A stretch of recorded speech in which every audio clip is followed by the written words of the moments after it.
Ada yang tahu apa itu Paskah? Pasti kebanyakan anak menganggap Paskah sebagai kebangkitan Yesus. Tidak salah. Tetapi yang dirayakan Yesus dan murid-muridnya saat itu adalah Paskah Yahudi. Paskah Yahudi? Apa maksudnya ya? Paskah Yahudi dirayakan untuk mengingat kembali perbuatan Tuhan bagi umatnya ketika dia melewati rumah yang kedua tiang pintu dan ambang atas ada tanda darah, sehingga Tuhan melewati rumah itu dan tidak memusnahkan anak sulung di dalamnya. Dalam perayaan itu, Tuhan Yesus makan Paskah dengan murid-muridnya. Ada yang tahu apa menu makanan dan minuman Yesus saat perjamuan itu? Benar sekali. Roti dan anggur. Ketika sedang makan, Tuhan Yesus mengambil roti bukan untuk dimakan, melainkan apa yang diperbuat dengan roti itu?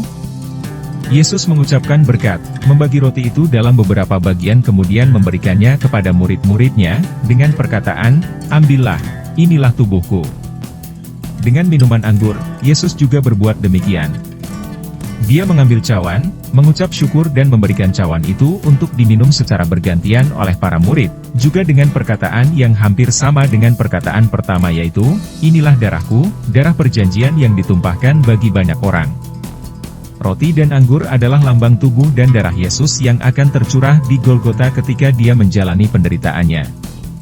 Apa yang dilakukan Yesus di hadapan para murid, adalah hendak mempersiapkan mereka untuk berpisah dengan dia sekaligus sebagai isyarat bahwa mereka harus mengambil bagian dalam penderitaan memperjuangkan iman. Perjamuan yang ditetapkan Yesus saat malam itu, terus dilanjutkan sampai zaman Paulus dalam pelayanannya di Korintus. Dan apa yang terjadi di Korintus? Ternyata di Korintus telah terjadi pergeseran pemahaman maupun cara dalam melakukan perjamuan. Perenungan tentang penebusan Yesus dan kebersamaan di satu meja sebagai satu persekutuan telah bergeser dengan adanya keinginan untuk memamerkan bahwa mereka bisa berbagi roti dan anggur dan tidak lagi mengedepankan kesatuan. Mulai ada yang ingin menyombongkan diri. Siapa yang tiba terlebih dahulu mungkin langsung menikmati roti dan anggur tanpa menunggu yang lain. Seperti layaknya di rumah makan atau restoran, datang langsung pesan dan langsung makan tanpa menunggu orang lain. Lebih parahnya lagi, ada yang minum tanpa takaran dan tanpa ukuran sehingga mabuk. Apakah itu teladan? Tentu tidak. Kesucian persekutuan sudah dinodai dengan sikap yang tidak baik. Ini tidak bisa dibiarkan. Paulus harus dengan tegas menasihati jemaat Korintus agar tidak terjebak pada pola yang salah tentang perjamuan. Supaya jangan sampai perjamuan itu kehilangan makna. Kalau ada kesalahan lalu kita ditegur itu berarti ada yang peduli? Teguran keras selalu berarti kepedulian yang dalam. Seandainya kita nakal atau melakukan sesuatu yang salah maka kita mendapatkan teguran supaya kesalahan kita diperbaiki.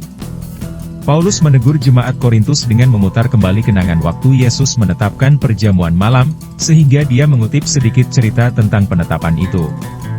Paulus hendak menyampaikan bagi orang yang makan roti dan minum anggur, bukan asal makan supaya kenyang atau minum supaya haus hilang, tetapi sebagai peringatan akan penderitaan yang dialami Yesus sampai ia datang kembali.